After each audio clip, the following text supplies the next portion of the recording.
We are back and ready to go with our first match of the day, so I'm excited to kick this one off. It is going to be Kolento versus Bozzzton.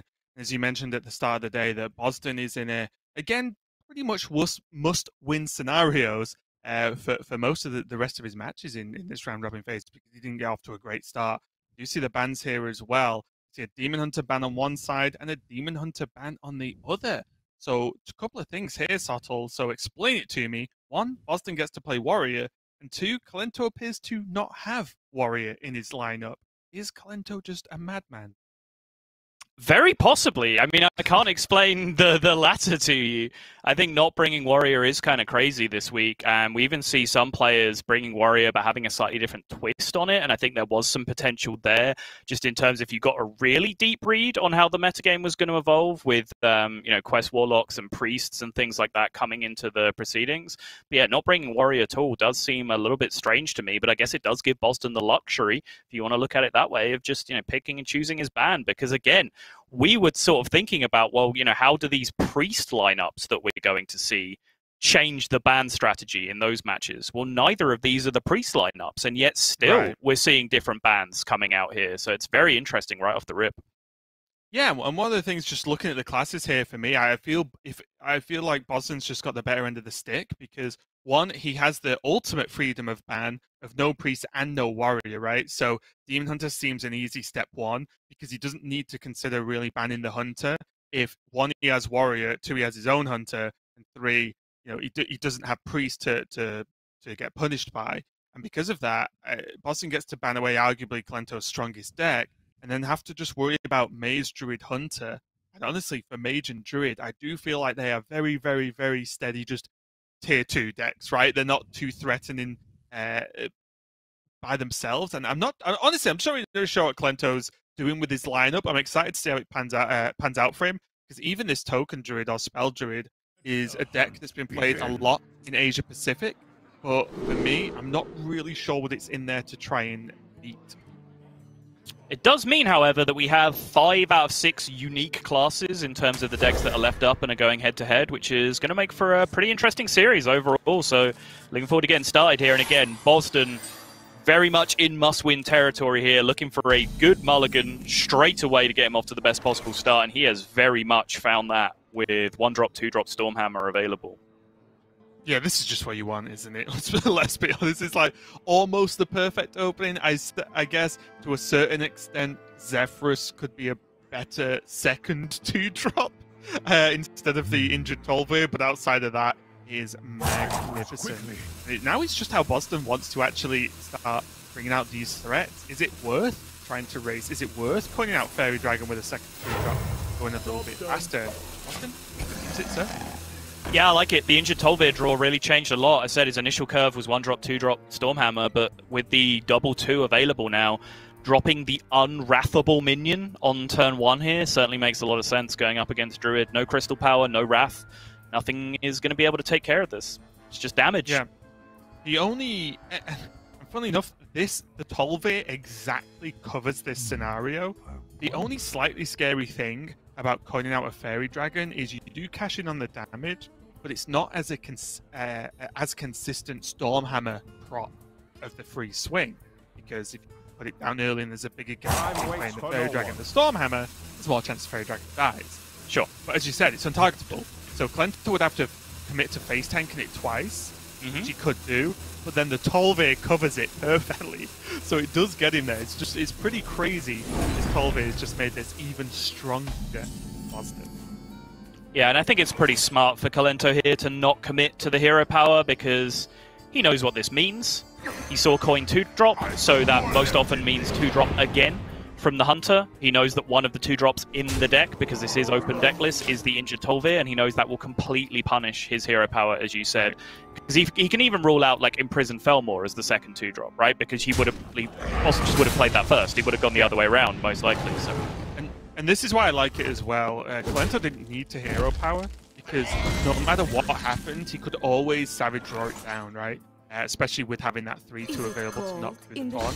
So I like it. Kolento's under a lot of pressure, but I think he's managed it well. The question is now, Is he ever going to get this Glowfly out to a reasonable amount of tokens? Not really at this point. 2 out of his 4 cards are actually minions here, so Bozzzton still has all the time in the world. He does. Looking much more like a Mount Seller kind of hand to me. And with this Blazing Battle Mage on board, that gives Bozzzton a potential really strong follow-up here with Faceless Corruptor if he does need to do some board clearing on the following turn. We talked about this a lot. I think it's a matchup we've discussed between ourselves. And for me, it really does feel like it's a strong Glowfly on 5 from Druid or bust a lot of the time. And as long as the Hunt has even an okay curve, they can put so much pressure on the Druid that if it's not answered by a strong Glowfly turn, then it's too late for the Druid to actually do anything here. And Kolento did get the ramp, so he's going to be able to go for this Mountain Seller. But the second these beasts whiff, and if they whiff, well, Bozzzton's just already got 10 more damage. Just locked and loaded, ready to go. Right. See what the outcome of this Moonfire is. Rush or Taunt would be ideal. That's a mid-tier option, but not going to have as big an impact as he needs right now. Time waits for no one. Diving Griffin was, of course, the nuts in that scenario. Yeah, funnily enough, to the extent where I wondered if whether he should have actually just Moonfired something else. You see what you're saying? Now Zephyrus as well.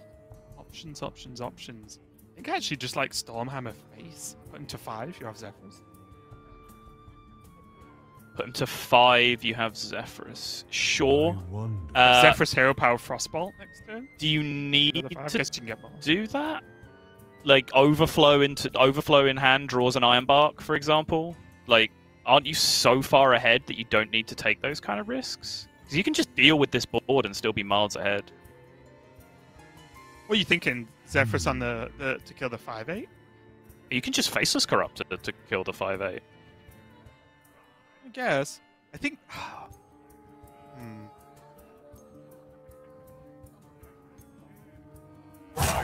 Quickly. It's also just 18 damage right now with the Savage Roar, by the way. It's kind of interesting. Oh. Yeah. Obviously won't get it because it's not lethal. Your wish is my suggestion. This is very scary to me, and we'll see how it pays off. This is such a... I feel like this just... Bozzzton's just had a bad turn, right? It's good that it's removed the board, but now this gives the opening to Kolento to do something crazy like exactly this. It does. So I still don't like going all-out face there, because I think it just opens up a punish that you don't need to open up. But I also like preserving the Zeph, personally, and just using the Faceless Corruptor instead. Because then you still have just flexibility for lethal outs alongside Dino Tamer Bran over a couple of turns, and you still have the potential of dealing with, Kolento being able to build up his hand into a Glowfly Swarm again, which, sure, was a very specific, 2-card combination here for Kolento, but it's another possibility that this Druid deck can come at you with. Yeah, I was definitely just thinking along the lines of, well, if they have anything that except Overflow, just win. If they have Overflow, then it's hard cast and it has to be with something else, maybe, to really stop you. But yeah, I think a halfway option would have been pretty good too. Kolento now has to choose, though. He has his Glowfly, but it does mean he couldn't Wrath as well. But I think it's fine. I think he just wants stuff on board now that he's seen Bozzzton almost slow himself down. Yeah, agreed. Worth saying, I guess, that Bozzzton's line, he's still pretty comfortable against the Glowfly Swarm, just doing things the other way around, using the Zephyrus and then using the Faceless Corruptor this turn if he wants to. He can even just go Stormhammer Kill Command if he really wants to. That seems perfectly reasonable as well. But yeah, Faceless seems like the immediately better play to me. Yeah, just maybe a little bit frustrating that it's just all off curve, so you can't press hero power as well, which would smooth out a little bit more. Now, though, there is options here. He does have Crystal Power if he wants to heal, but maybe he could just use it to remove a minion and use the Wrath for draw.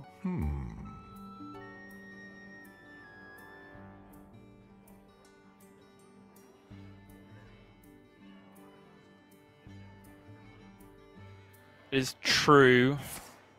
Alternative is to put on your big boy pants and just play the 9-drop, and you have a couple of draws next turn. That doesn't seem very smart. I supply only the finest creatures. Okay, I mean, sure. Mount Seller off the top was about as good as it got there with the Moonfire to clear up on the Rafflewand minion.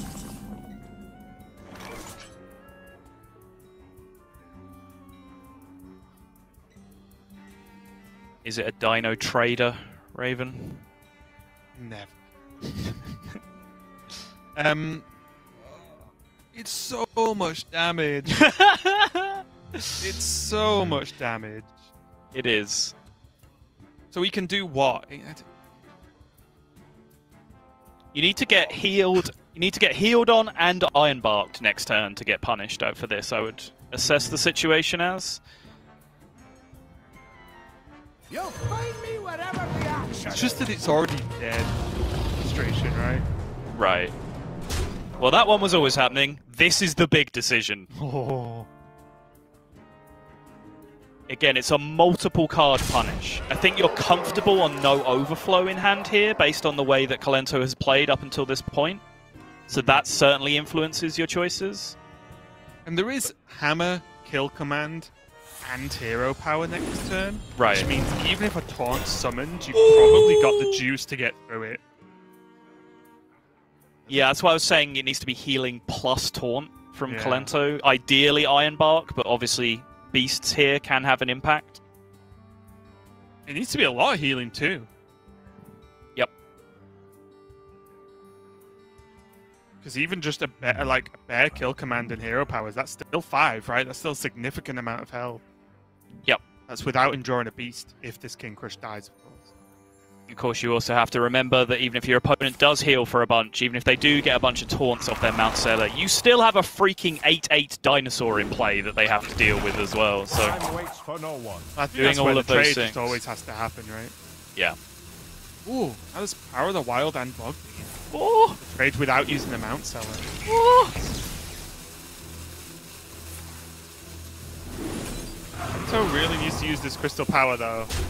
Yeah, there's no way. I mean, he knows that, right? Yeah. Like it's fairly transparent information.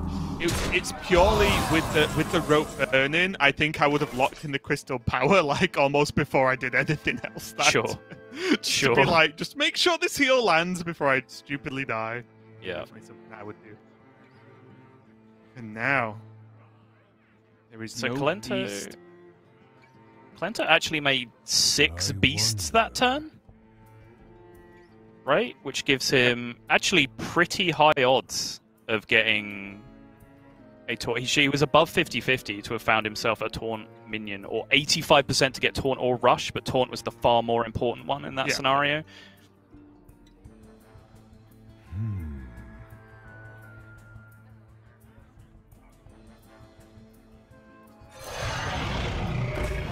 Any beast pickup would have been lethal there. And the problem now is, as far as he's concerned, he might be facing lethal back right now. Yep. Moves quickly. That is a big problem. And Kolento is running double Savage Roar. He has used one already. He's running 2, so the second one is an option.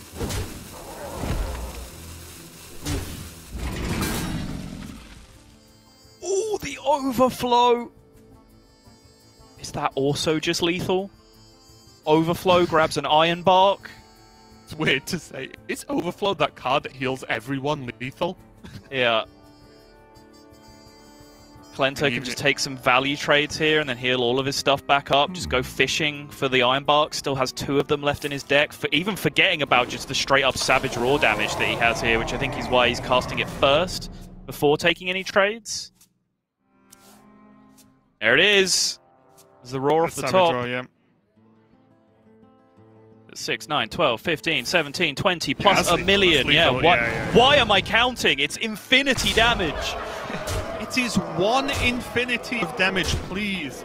As Kolento draws the Savage Roar, his second Savage Roar of the deck, and gets the job done there. Bozzzton got so close, but just didn't quite get it. And maybe taking the foot off the pedal on that one turn that required just a lot of trades and a Zephyr's use to kill that Mount Seller was the turn that caused him to lose that game. And don't get me wrong, when I say this, I don't mean, aha, Bozzzton messed up, he lost because of this. Well, yeah, we can see that now. But there is always the argument as Hunter of, well, if you just go faster, you give them less time to draw the cards that will beat you in the long game. So I think it's fair to say that if Druid has an overflow and it is castable without dying, Druid are going to do very powerful things afterwards, which means as Hunter, you're quite one-dimensional, so you're going to lose. But yeah, Bozzzton looks so close, but Kolento ended up taking the first game. Pretty crazy there. Yeah, so I still don't think you can go all face in that scenario because you didn't have a straight up Zephrys lethal from 5 the next turn, right? If there was like a huge taunt in the way and you couldn't hit face with everything, because you only had 5 mana, so like Zephrys Fireball wasn't an out. There was nothing like directly lethal with Zephrys, if I'm remembering correctly. Wait, I thought it was the 6 mana turn, right? You put them on 5 into 6 mana. Was it? In that case, it's probably different, and maybe it was justifiable. But I will leave that for confirmation. But the more interesting thing to me was Zephrys usage versus Faceless Corruptor usage. Because obviously we saw Bozzzton kind of like swung it back okay with the Faceless Corruptor as a follow-up anyway. But of course, Zephrys is just such a powerful and flexible card. I think, Bozzzton's fear is that he concedes a lot of board because he would be Faceless Corruptoring into the 5/8, and then the Porcupine can basically clear up the remainder of the other value trades that he takes on board. So he'd almost be passing with an empty board a lot of the time, and that's very scary. But I think, regardless of what the correct line is, when we look back, that turn was probably just the crux of the game. Yeah, it really was. Did make the biggest impact there, but that was only game 1 of this series between Kolento and Bozzzton. Kolento taking it with this Spell Druid that we've not seen being too common, at least in the European region.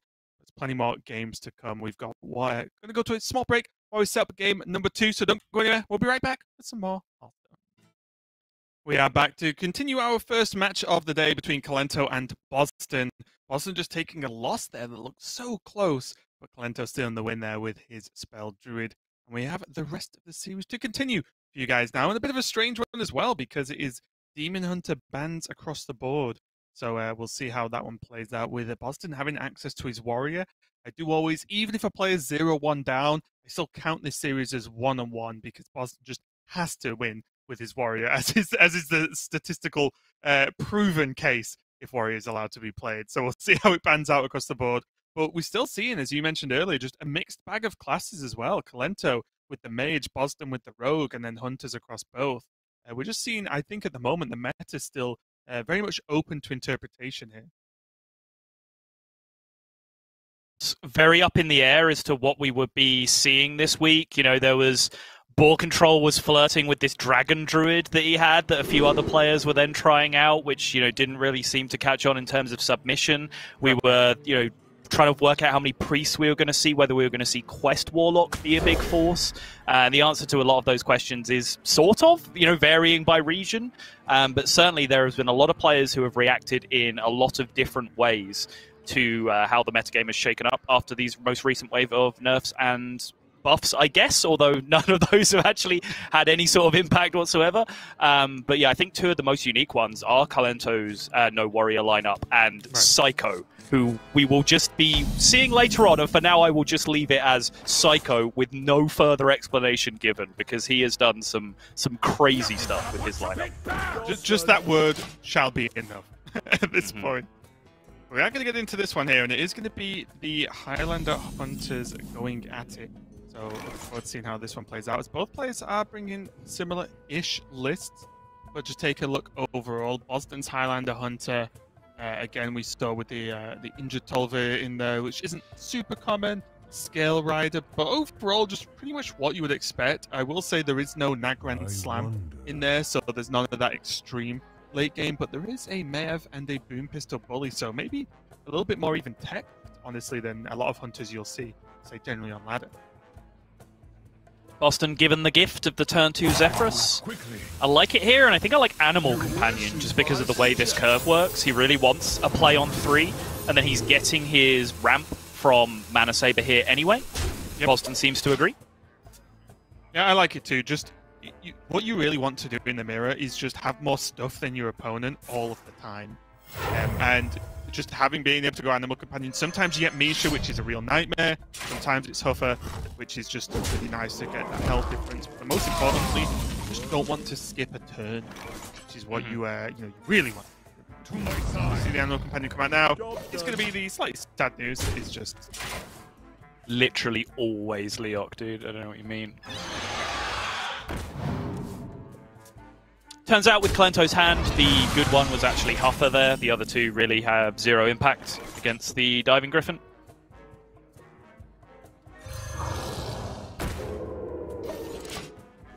I guess weirdly, Leok was better than Misha there because it got to push 1 extra damage with the buff as well. I guess so, yeah, if it's going to be Diving Griffin anyway, right? Chalk it up in Hearthstone history. Leok was good on turn 3.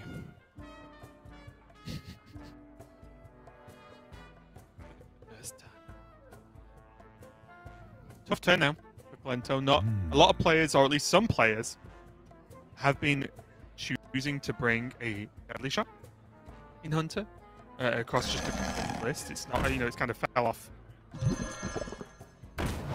being standard in Hunter quite a while ago now. But there's no real good ways for Kolento to deal with this Mana Saber. The ooze comes down. Kolento says, well, my opponent has not shown any signs of developing Stormhammer in the early game. Oh, joke's on you, Kolento. He just drew it last turn.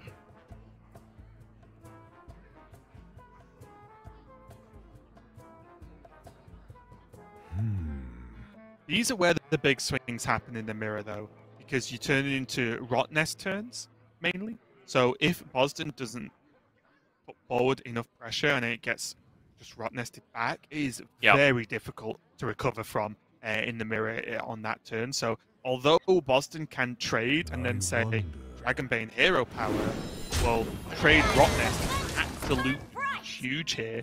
So I actually don't mind him going for this play instead, and just making it just a little bit more difficult. Rot Nest is still a problem, but there's still a chance that, the Dragonbane Hero Power deals with Rot Nest as opposed to saying, oh, I have a weapon and a 2-2 to deal with a 6-5.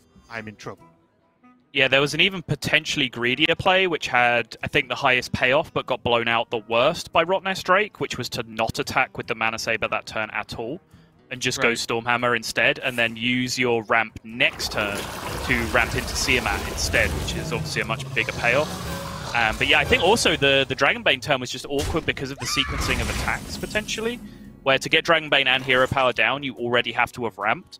So that means you already have to have attacked a minion with the Mana Saber, which then makes the Dragonbane effect less likely to hit a minion. Whereas if you could Dragonbane first, you could then use the Mana Saber to clear up the one remaining minion on board, which would work out pretty well for you, but that just wasn't possible with the way the ordering worked that turn.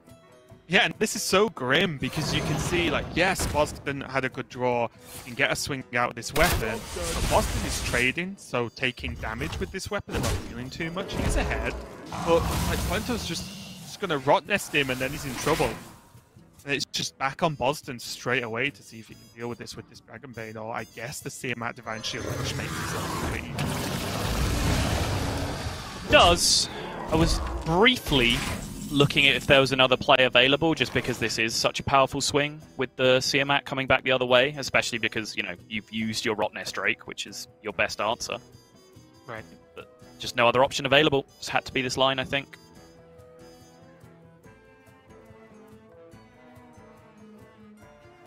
I wonder. And it does mean, though, that with the Tiamat, it's unlikely Bozzzton gets to swing the weapon this turn, because it doesn't have as much of an impact, so it does create some a slowing down of the damage a touch. But now, as you can see, with Kolento using the Rot Nest, even just a turn later than on curve, it has quite big implications in the matchup than if you actually got to Rot Nest on curve. Yep.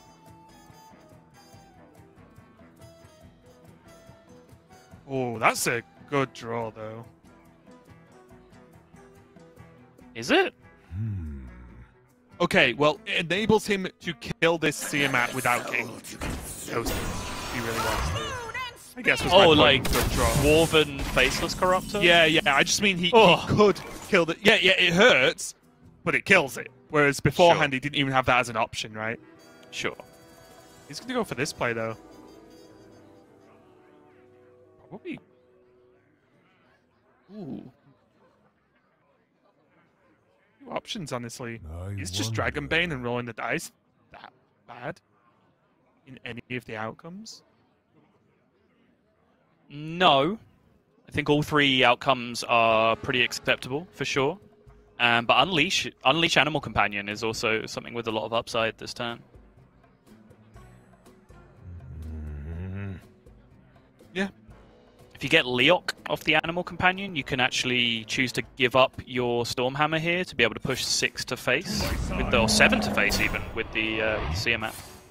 And even this, what it means is you can clear off the board. He'll have a taunt in the way to defend the Tiamat once again. So, Yep. yeah, I think this probably had was overall pretty much covering the bases. And there's the good thing about Dragonbane is if you're winning, there's always going to be a Dragonbane turn, right? Because in this matchup, if you're winning, you normally have to do more. Which means Dragonbane, you can narrow it down so much, it gets powerful almost any turn. This is the 2-turn setup for Kolento. It's why the previous turn was so important to him. You saw he scale rided the Tiamat just to set up damage, hoping that the Tiamat would thump into the Bone Wraith, and then he would have the Dwarven Sharpshooter to clear it off. But Bozzzton's absolutely fine with that because, boom, enormous stats on the board immediately.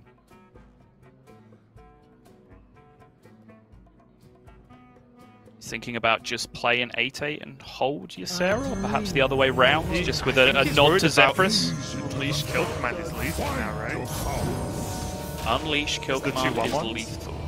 Is it? It is. It's just a little bit scary because of the Demon Hunter Dragon makes 1/1. Yeah. At 14, he needs 2 off. 4, 9, 12, 14, yep. I think Bozzzton would really wish that was just an 8-8 and not the 2 Wisps. Yeah, you're right. You're absolutely right. Which is, I think, why we saw him just pause a little bit. But honestly, because the other dragon was Ysera, well, if this Alex Strauss is dealt with, he's nowhere near lethal, right? Which is the issue. He needed the powerful dragons on board. Yeah, I wasn't even thinking about the Unleash out, but I was thinking about, maybe Zephyrus clear, and then where does that leave you? But Bozzzton's probably fine with that, because that probably leaves empty board, and he can just Dragonbane and get on with his life after that. But yeah, if you wanted to play around that, I think you still have to play the Nethrodamus, because the other 2 dragons don't represent lethal on their own. You'd have to play the 16 power into board just to even threaten lethal in the first place. And funnily enough, with that many cards in hand, if you just played the Alex and Ysera and you were bothered about Zephyrus, well, they just death the Ysera. Right. Sorry, they death the Alex. And and then have mana to play whatever other card they've got, right? Yeah. Pretty crazy overall. There was a couple of punishes available, but Bozzzton made the right call, put on the pressure, and said, no, instead of me being worried, I'm going to make my opponent have to have it. This series is even You see how crazy it is, right? And mainly just the biggest difference ever between a Rot Nest on curve and a Rot Nest just 1 turn later, with the way that Hunter just has that weird floating gap where there's no great way to deal with a Rot Nest. But, as soon as Tiamat's on the board, obviously that's way, way easier. So very, very close game there, even though it might have looked a little bit one-sided towards the end. Yeah, Bozzzton saw his curve really nicely, I think. Picking the Animal Companion and not the Wild Growth off Zephyrus, first and foremost. But then also just the weird non-usage of Mana Saber, because essentially Mana Saber ramped to get him a hero power that game. That's right. All it did, because he went, I think, Stormhammer 1-drop hero power on the turn he played it. But every other greedy play to try and get more ramp out of it, as you were saying, just got punished so hard by Rotnest Drake and a couple of other cards as well, that he just recognized that he had to just take what he can get, and then the quality of the rest of his hand was able to get him over the line. Yeah, and you see, even there, if he played into Rotnest, then there was no answer to the Rotnest, at least on that turn. He takes 6 with an unanswered minion. And that game was close enough that it probably just loots, honestly, at that point, as long as Kolento's curve was what it was and just continued to be decent. So really, really close matchup there. Let's go in to game number 3, though. Kolento on the top on the Hunter once again. And Bozzzton on his Rogue. And quick breakdown of the Rogue is the secret package, and honestly, even with the Hanar nerf, even with the Stunner nerf, the decks pretty much stayed the same. Or at least Bozzzton's version of it. Yep, 2 Ambush, 2 Dirty Tricks, 1 Bamboozle. Pretty standard Galakron package with 1 Devoted Maniac. Pretty standard rogue list. Yep, and I think, honestly, with the nerfs, especially the rogue nerfs, they felt like some of the most just spot-on nerfs ever. Because the cards are still good. They're still very good. It's just they're not, oh my god, this is insane. The stunner plus 2 mana with Shadow Step interactions and so on is huge. And now, because it only gives the +1 mana, the thing it saps, is still very powerful, but not broken, arguably. Same with Hanar as well, as you mentioned at the start of the day. There is a difference between 5 health on 4 and 4, especially as a 2-drop. Much more manageable, but still a very powerful and value generator. Quickly. Kolento holding back on the Zephyrus here. Doesn't really see any value in early game Zephyrus because he has a potential 3-drop anyway. With the Stormhammer, he doesn't really need ramp with the hand that he has at the moment. So Zephyrus on 2 really not doing a great deal for him at the moment. I think as well the extra effect of coin plus cards, minions on your side of the board, your opponent plays a class that's allowed to play Van Cleef, is a little bit of an extra reason to keep Zephyrus in hand, at least, instead of swapping with a different 2-drop at least. Yeah, very true. You play Zephyrus and take a Wild Growth, and then your opponent just goes back, and you just backstab, coin, Edwin Van Cleef. Yep. Yikes. Yep.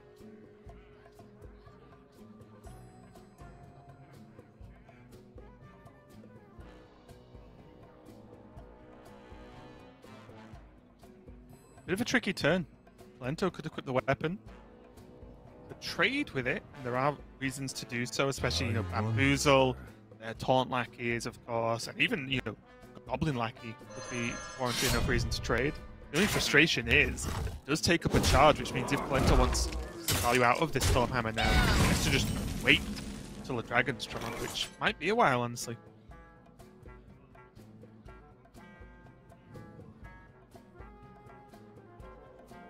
Well, this is a very non-turn, isn't it? From nothing. Bozzzton just going to go fishing for something to do.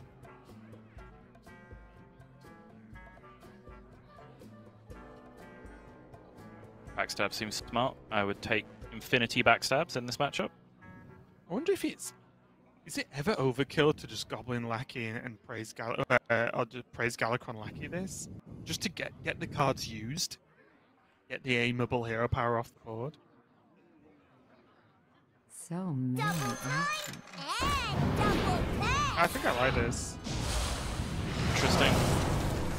Yeah, so I was looking at Dirty Tricks, but against the deck that you're playing against, that doesn't get activated very often. It's a very minion-heavy deck from Hunter. So yeah, I think playing your cards here is better than daggering up. So I guess if you're ruling out Dirty Tricks, this is about the only play you're left with. I did wonder maybe, obviously this is the more efficient way of doing it if you're just always going to play this turn, but whether you could praise Galakron first on the Spell Lackey that was on board, and then look for like Faceless Lackey, for example, or arguably Titanic Lackey as well, to create, just a better way of spending 1 additional mana that turn. But Dwarven Sharpshooter being killed is not exactly the worst thing in the world, so this seems fine.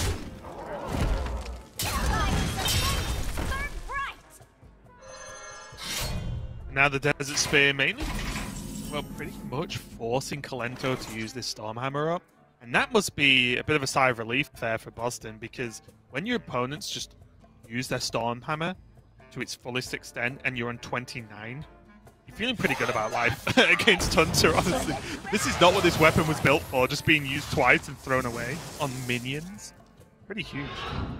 Dude, every time I see Devoted Maniac get played, I just laugh at how bad it is. Like, that card is tragic. Hey, that killed a one drop soul, It killed okay? a 1-drop! I get it, necessary evil, you need a certain amount of invokes, sorry. What does this card evoke? It evokes a strong feeling of hatred in me, Raven.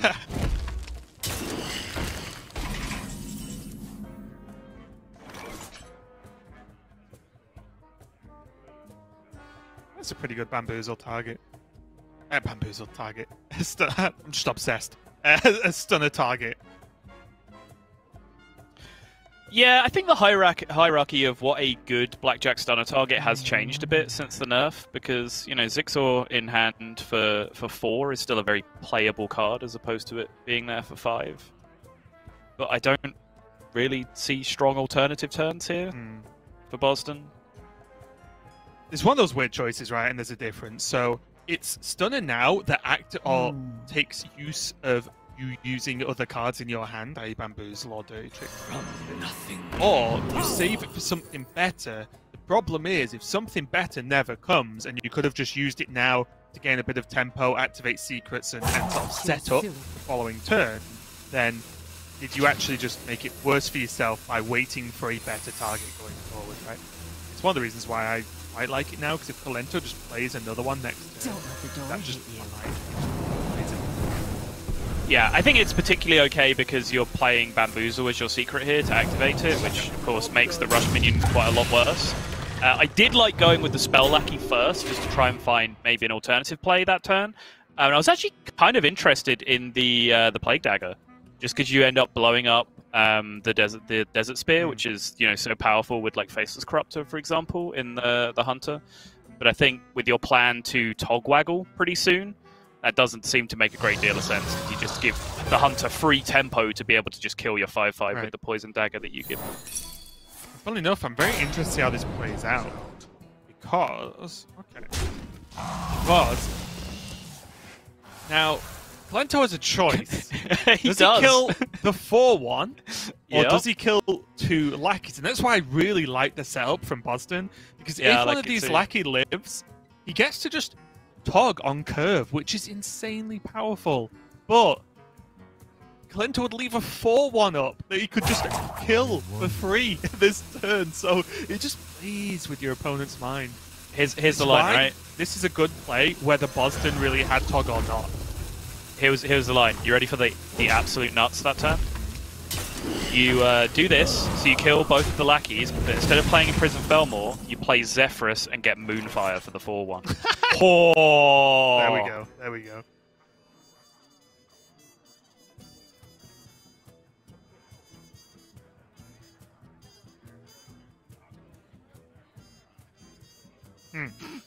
That turn got worse because of Dormant, didn't it? So It did.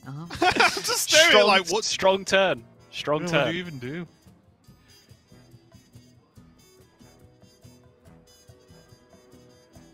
It is just Dirty Trick's Dagger Go, isn't it? I don't think it's just a 5/5, isn't it? But why? Because you have Galakron next turn. Oh, I don't know. Your Galakron only draws 2 cards. Your opponent is going to... 0 mana cards.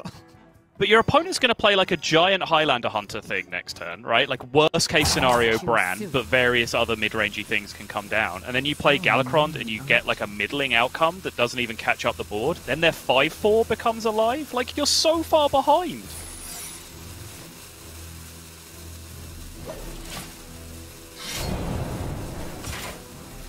Which one's Turncoat? You get a copy of it? No, Turncoat is the Betrayal one. Oh, okay. So. Oh, wow. Kolento just having the Highlander 3 of a kind going on. You just invited the whole squad over. Just come through. Let's go. You'll find me wherever the action is. Really? Was that actually a little bit scary? Ambush? Yeah. You just can't kill it, can you, if it's ambush? I mean, what else were you going to do that turn, right? It was the only play, I think. Just say it wasn't ambush. It was right, it's just still scary. Yeah.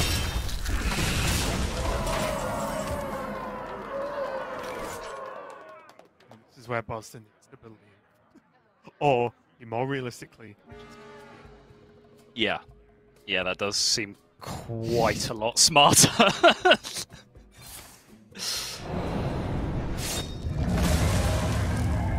But now he takes 5. This is kind of just the exact story of what I was like breaking down. He's just like straight up under hero power pressure now. He does have Galakron for the refill. But the turn after he Galakrons, he's going to get Dragon Queen Alexstrasza. Yeah, I will say it was literally worst case scenario, because any other minion wouldn't have hit him for 8 that turn, right? That's true. You know what I mean? So this is literally worst case scenario for the turn he made. Yeah.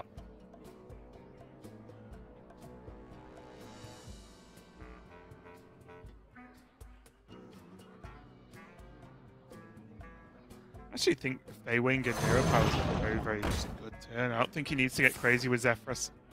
I'd play it. Ooh, okay. I'd play it end of turn. Yeah, I like this. Just max Wait, what's it pressure. gonna give him for 9? Just get lethal. You get your Sarah. Yeah. Actually like the sprint though. Quickly. Maybe I don't Harrison think Jones is just straight up better than sprint. I don't think I like this Zephyrus. It's just a Bloodfen Raptor. It's fine. How many Bloodfen Raptors do you run in your deck? Answer me that question and tell me it's fine. I mean, if my opponent started the game at 10 health, I would play a lot of Bloodfen Raptors in my deck, Raven.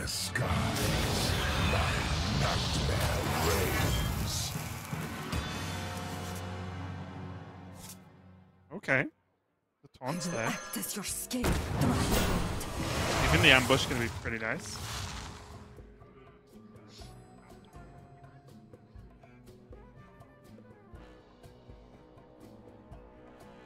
One of the problems as well with this sprint, I'm not saying Kolento's going to play sprint next turn, but there aren't tons of impactful outcomes of sprint on the turn you play it in Hunter right now, because he's played them all. He's played the weapons, and which is arguably the most impactful, maybe Zixor as well. Darkness wanes. Yeah, that's why I kind of changed my mind halfway through and said maybe Harrison Jones was just straight up better, because it still like draws a card most of the time. I guess since if he's going Galakrond, but Kolento doesn't know the Galakron's there. I don't know, it's close. My point being, Harrison Jones can actually develop pressure at the same time it draws you cards, which is what you're really into right now, as being this far ahead as Hunter. Okay. Rhanis is pretty solid here. It is. The only weird problem he's got is if it's Bamboozle. life and hope of And that, like, weirdly messes with your Varanus plan, right? You fell right into my trap. Well, those are good cards. So he becomes Rogue Galakrond, and he plays a Secret and a Shielded Galakrond. And the Lackey. And the Lackey, sure. Yep, seems good. You think this is your time? It is mine. Oh, there's a Shadow Step that turn as well, okay. That went it's on the Zephyrus. Or is it just lethal? Oh, that's so illegal. Just put him to 10 and then lock a Pyroblast in next. Yep. It's actually going to happen as well. Yep. Oh, no fun. No fun at all. What is he supposed to do? Concede, I guess. There is nothing here. That was insane. That is unfair. That was 9 mana. To do that. Mm-hmm. And he's got Zephyrus again for 0. Mm-hmm. Yeah, Murazon's a good card when you play it for 8. It's pretty broken when you get to play it for 0.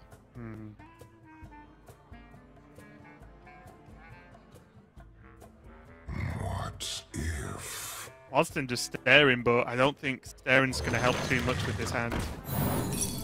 We go for the draw. You fell right into. Agreed. Get the one. Kronks doesn't get there, so it has to be this play, I think.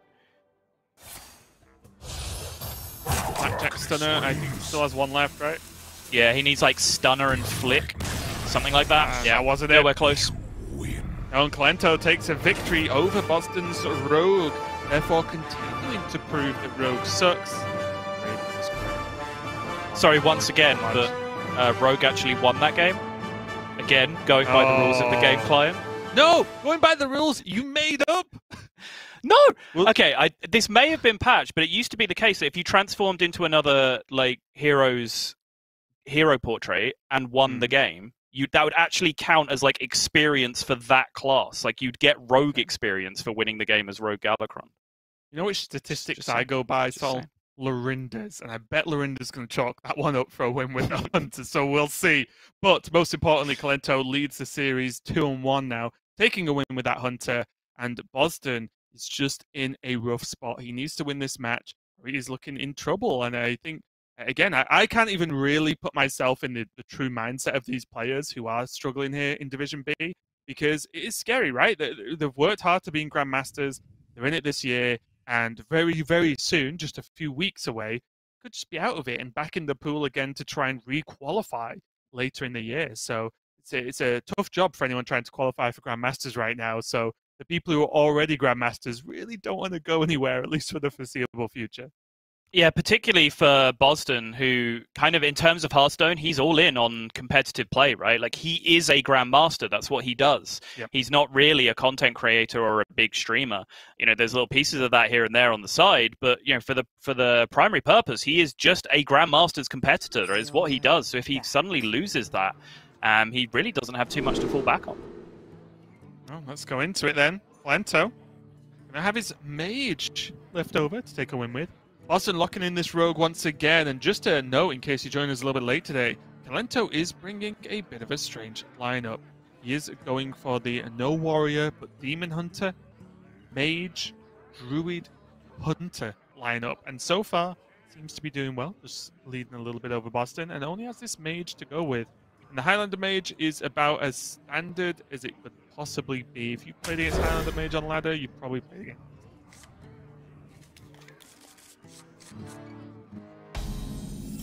Bozzdton just keeping Step and Edwin. Job done. Evil Miscreant will need a combo activator, but if he can get one, that will get him rolling with the big Edwin pretty early if he can get a good lackey to get repeated Shadow Step value out of. So Kolento is just the biggest Zephyrus gamer I've ever seen in my life. Like, this guy just flies into the hand on turn 2.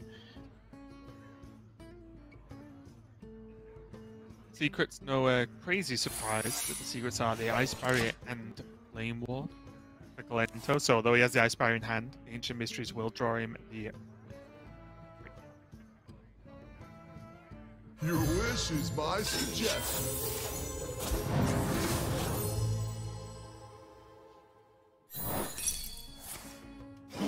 Easy wild growth. Procs the ambush as well. I think I upset a mage today, so I'll tell you a quick story. I was playing Okay. Priest, yeah? Mm-hmm. They Zephyrus into a wild growth. So I did too because I stole the Zephyrus with Lazul. Just completely missing. Nice. We're like, Top "Aha, I'm priesting, Raven. Yeah, I mean, Well that from what I'm told, that's exactly your aim as a priest. Just wind your opponent up until they concede. Correct. So, fun fact, this ambush token, the Broken Ambusher, is a 2-cost minion, despite there being this exact same minion in the game that costs 3. I guess it's a beast. It's not the exact same thing. So, there is a Shadow Step play available here for Bozzdton if he really wants to go for it. Is Zephyrus being played? With this being exactly Zephyrus on board? I actually like it. Next turn, worst case, he has Stunner and Evil Miscreant to proc it. Oh, up to no good? Me too. Ooh. He's going to set up the Miscreant this turn to Shadow Step it next turn and then play Van Cleef with it. That does seem a little bit more responsible. Because the problem is, even if you do the Shadow Step play on the Ambusher, like, you're making a 6/6 Edwin into a 3/2 that you're just leaving up on board, right? Like, it's not even that impressive. I should be careful when talking about Edwin Van Cleef with you after our practice yesterday, shouldn't I? Didn't I win that game? Wasn't that the one game I... Oh, no, that was the game where I would have won, but you top-decked exactly second Eviscerate with no cards in your hand to end the game. I remember, yeah. You got it. Most importantly, it was Pharaoh Cat, Shadow Step, Pharaoh Cat to Cleef, and then I had 3 playable. Yeah, no. You Shadow Step twice into a Van Cleef on turn 3, and then you just had both Shield of Galacrons to curve out after that as well. It was absurd. You good? What can I say? Most importantly, though, the Van Cleef as an 8/8 now uncontested looks a little bit more scary. Kolento, Ancient Mysteries to get the Flame Ward. Still not really too crazy. I have to try and take down this Van Cleef over time as opposed to having a spot removal for it. Okay. Step again is pretty sick here, but yeah, Faceless Corruptor is looking pretty shiny. Could also, what do you think about, could actually poke it with the 1/4 and then Faceless Corruptor? Yeah. And then double trade. It looks a little bit weird, but you actually save health on board by doing that. Yeah, well, so I think you if you want to do this play, you poke with the 1/4, you Faceless Corruptor, but then you only hit one Faceless Corruptor in, and you use the Pharaoh Cat to kill it. Because then when you push 8 against Flame Ward, your other Faceless Corruptor that didn't trade is still alive after the Flame Ward. Yeah, I like that. But the fear of Flame Ward might just put Bozzzton off the Faceless Corruptor play here anyway, because it is kind of awkward even if you do it that way.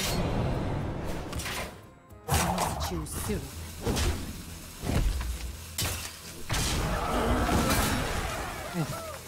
Wow. Yeah, he's going to put the Flame Ward here, but I don't want to say he missed 8 damage, because that kind of sounds like, I mean, he just didn't swing the Van Cleef, which is obviously untrue, but it feels like it, doesn't it? When you don't go face for 8 when you can, it hurts a little bit. Yeah. It was just a really awkward Flame Ward interaction, though, is the problem. Rusty Raider, though, putting in work, taking care of that Edwin, and really, no real harm done by the 8/8 Edwin Van Cleef. I will act as your scapegoat.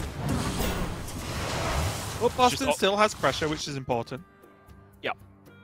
Shield of Galakron, really nice to just keep up the minion threats, keep up the damage potential, and also just that Faceless Corruptor ever present, even if it ends up being 5 mana, make 2 4/4s.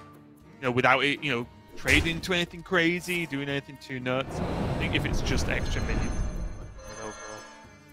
Oh, up to no good? Me too.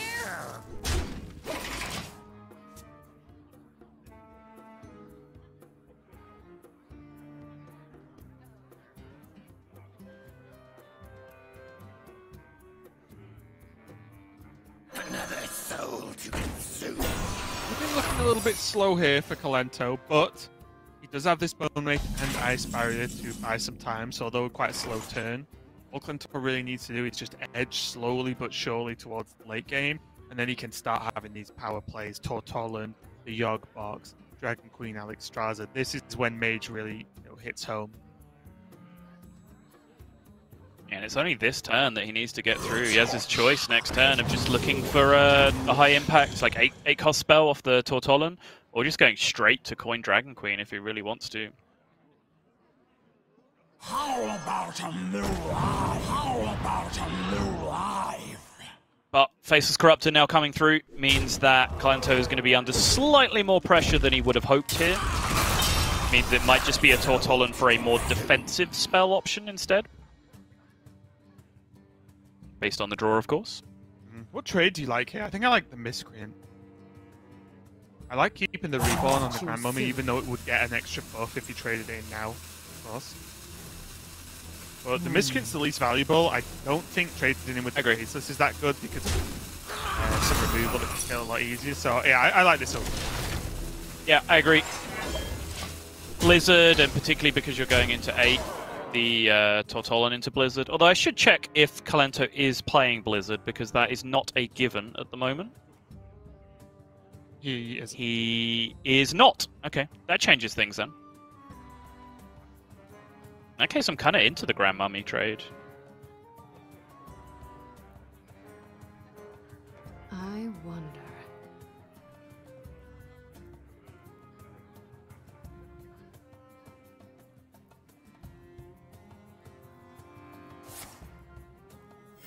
Wow, Kolento does just disrespect and go straight through to Dragon Queen. Well, that Dragon Queen's already dead if Bozzzton wants it to be.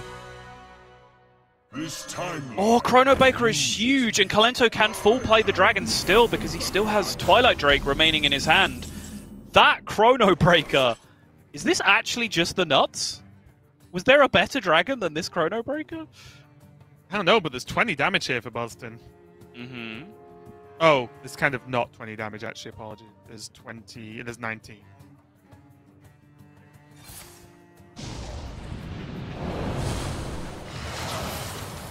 What Bozzzton wouldn't do for Secret right now. Bozzzton gonna go fishing. This is draw 2 now. What's he looking for here? That? Because it's just lethal? Oh, yep, there we go. That'll do, pig. That'll do. Wow, just like that.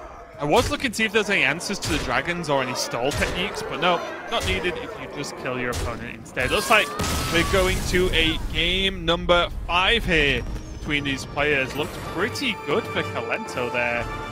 Bozzzton making the big plays, taking the risks, and then paying off with that Grant being pretty huge there, even in over the series. And that means, Subtle, I believe Bozzzton has Warrior left to play. So do we just skip the next game? Is my question. You know, is it just or is it already over?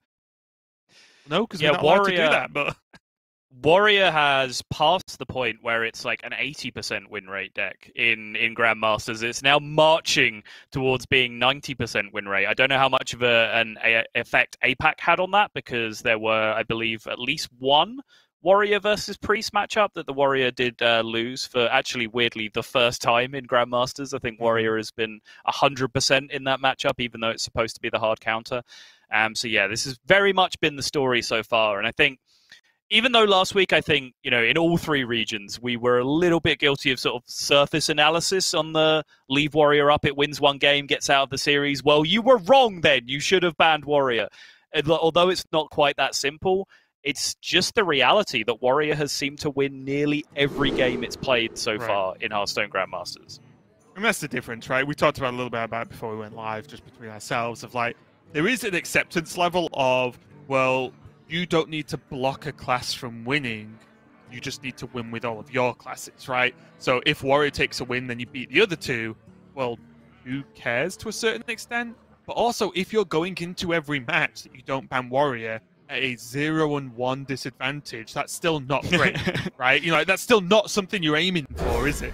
So we'll see how it plays out overall. Yeah. So, I mean, if that was actually the case, if Warrior was a 100% win rate deck, then obviously you ban it, right? Just looking at it in extremes. But the idea is that sometimes you might have a deck in the series that's hard to win with, in terms, like, and that's the big deal in Conquest, if you have one deck that's like 45% against all 3 of your opponent's decks. So if you can leave up Warrior and your one deck is like 50-50 against Warrior instead of 45%, there's then an argument that you can then get out of the series more often because your worst deck is better positioned against Warrior than, for example, Demon Hunter. So that's where some of these, like, non-Warrior bans have been coming from in the past, but this is a very, very different scenario where Kolento just has a completely off-the-wall lineup with no Warrior himself, and he's just leaving Warrior up even without the Priest, which is kind of what we've seen as the real trigger point for that Warrior leave up in the past, is that players have brought Priest to try and do it. I do wonder how it goes in this matchup, honestly, because Kolento is running a few extra minions you might not see as super consistent. So there's not only the Bone Wraith, but the Overconfident Orc as well. There's still the Imprisoned Observer, of course, which can mess around with Warrior a little bit. But there's Rusted Raider, and there's a Kartuk Defender also. So there's a lot of minion / taunt / heal in the deck. So maybe that helps him out a little bit. But honestly, for me, a lot of this is just on whether Warrior can push enough early damage to then threaten a little bit later on. This was fantastic sequencing by Bozzzton, at least in this particular pan-out. The thought was there to just potentially go Warmaul Challenger on curve and then make the big play with the Inner Rage Bloodsworn Mercenary as the follow-up. But he recognizes what Doomsayer would do to that game plan, so he actually delays his plan by 1 turn and is able to completely deal with the Doomsayer for free and just continue tempoing on with Inner Rage number 1. This was very nicely done by Bozzzton. You can see, I've played games out that look very similar to this, and you can already see it, right? It doesn't take a genius. Now that the Bomb Wrangler is stuck with an Inner Rage, there is a Bloodsworn Mercenary now as well. So then Bloodsworn Mercenary can come down the Bomb Wrangler. The one that's already on can make a bomb, and then so on, so on, so on. And it just becomes an endless wave of damage and bombs going off everywhere. Bozzzton doesn't have to strictly do that, because he has some other decent plays, especially with the Blood from being drawn. But for me, at base level, I've never been upset if I make a lot of Bomb Wranglers against Mage. I mean, he has another Inner Rage, so he can actually just make giant Warmaul challenges here as well.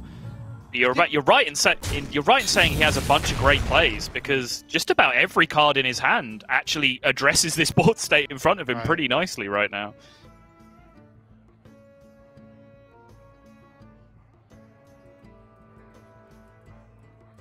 And the good news for Bozzzton, there's a whole turn away before he even has to consider Reno coming down. Which means he can, at least for now, with how strong his hand is, he has a lot of room to set up for Reno if he wants to. And then with the second Warmaul challenger, right, an extra 10, but if he really wants it, then it's only going to look better. I mean, yeah, he's just already there, right? Like, he has he has a Bomb Wrangler and a 1/8 on the board. Like, that is about as anti-Reno as you get. What is this turn going to be from Kolento? Playable? Hard pass. Your turn, buddy. I am interested to see where Bozzzton puts this Bloodsworn Mercenary, if anywhere, this turn. I think this is like hard read Reno territory now, right? Like, but they're both good versus Reno, right? I mean, the infinite bombs on board after the Reno is probably better than just getting the additional protection from the Bloodsworn. I completely agree. I would like it to go in the Bomb Wrangler, because if the Bloodsworn was already buffed and you're making like really big Bloodsworns, then maybe. But yeah, I'm a fan of going wide with Bomb. And there's no Blizzard in the deck, as we established last game, which was, I guess, kind of the punish of doing it that way. Could he just Bomb Wrangler and just play Egg as well, and just be like, yeah, Reno me. Yeah, maybe. Watch my board get bigger after you Reno. It's weird, like, I'm only suggesting this because I think Bozzzton might be in hard read Reno territory. Like, this card on the far left has been there since the start of the game, and it hasn't been played yet. My instinct in the matchup, and I know we almost had this argument, but didn't quite, like, I would, in a vacuum, do this before I would do a Bomb Wrangler play. But in this situation against specifically Reno, I was just curious whether it was better to do it on the Bomb Wrangler.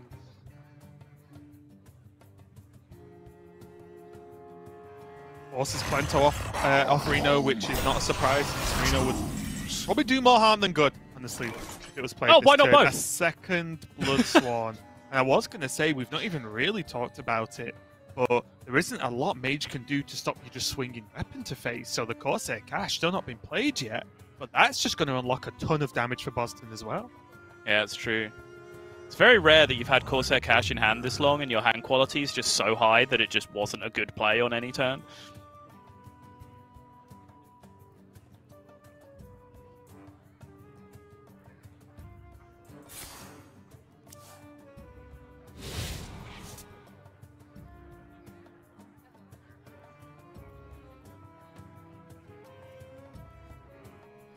I do like this though, because it does start generating some resources one way or another for Bozzzton.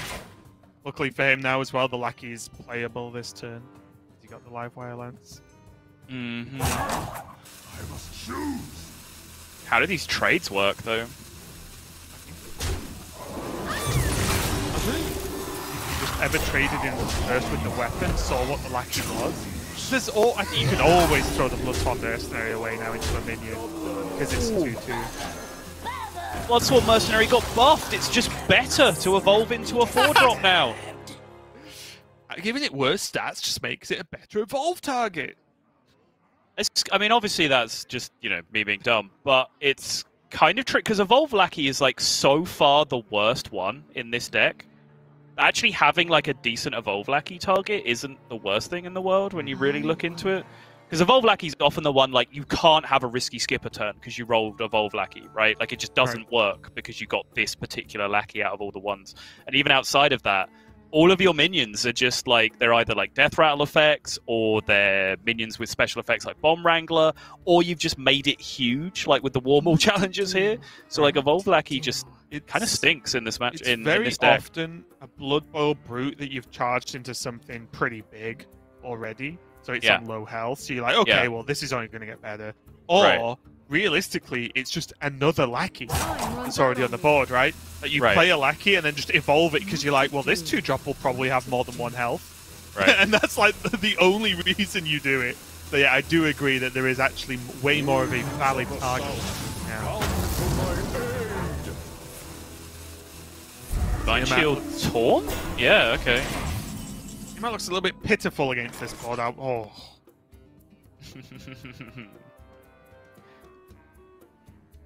Can get that down to 4. Yep. Just double 1. Just double 1 in, and then the 5 damage from the Brute is perfect into the Tiamat as long as the bomb goes face. I will say I don't think it's actually worth copying though. It would open up Bloodsworn Mercenary, but I don't think it's worth it. Yeah, I think I agree. I like the Blood Bowl Brute just to trade it off nicely with, but you just take the armor and be okay. Or the Lackey. Yeah, this is kind of what I was talking about with the nerf at the start of the day, right? Like this loss of 1 attack from the Blood Boil Brute, like it cost Bozzzton a 1-1 there. Like, great, you know, big deal.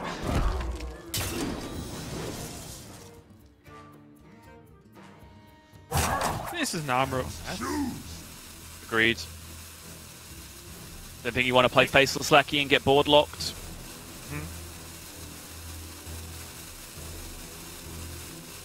Your flaws. Ooh, okay. Job done.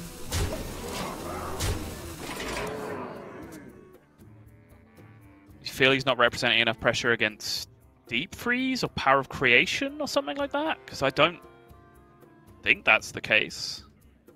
Right. You're in my hands now. I guess Ray of Frost isn't good enough now. I honestly don't even want to watch Raven. This is potentially a man's mentality for the rest of this GM season on the line to a puzzle box of Yogg-Saron. Like, this just does not seem right.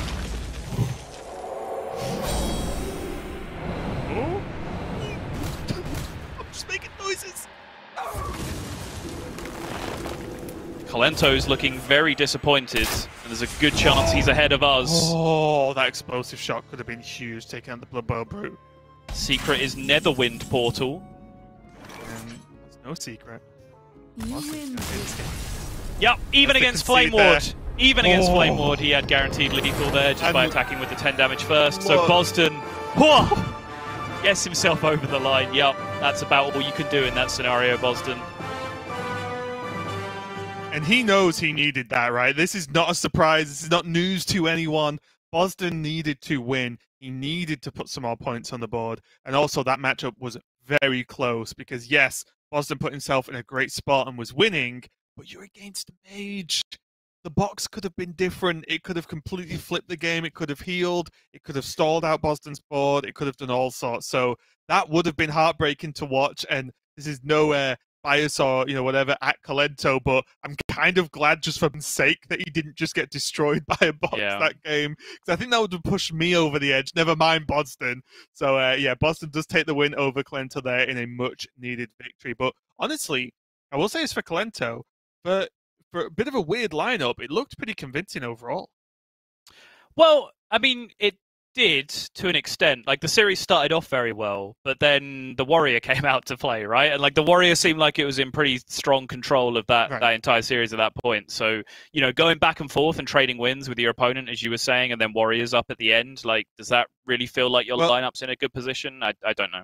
Yeah, I think okay, I'll rephrase slightly. I think the lineup looked pretty good. I just don't think leaving up Warrior looked that good, I guess was more of my point, in that Kolento was the one who's taken a little bit of risks this week. So before we move on, I do also want to give a last shout out to the things that I guess Bozzzton could control at the end, because I was talking about, like, does he not feel like he's representing enough pressure against this or that, and potentially overcommitting into a Frost Nova.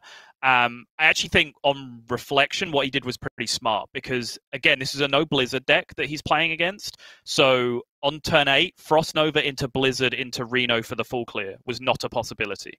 right? So the full lock on the board isn't that important. But what he does do by just maxing out the board is he does everything he can to not get puzzle boxed, right? Like by making a board that big, you're forcing your opponent to hit Twisting Nether, Plague of Death, one of those like mass clears that deals with the board. Little spells that pick you apart piece by piece, as we saw with Explosive Shot and Betrayal and all that. Like it wasn't going to be enough to deal with how big of a board he made. So I think potentially what Bozzzton did was exactly with puzzle box in mind. And when a card is that random, you know, doing everything you can to play around it, you've got to commend it. And I think Bozzzton did it pretty well there.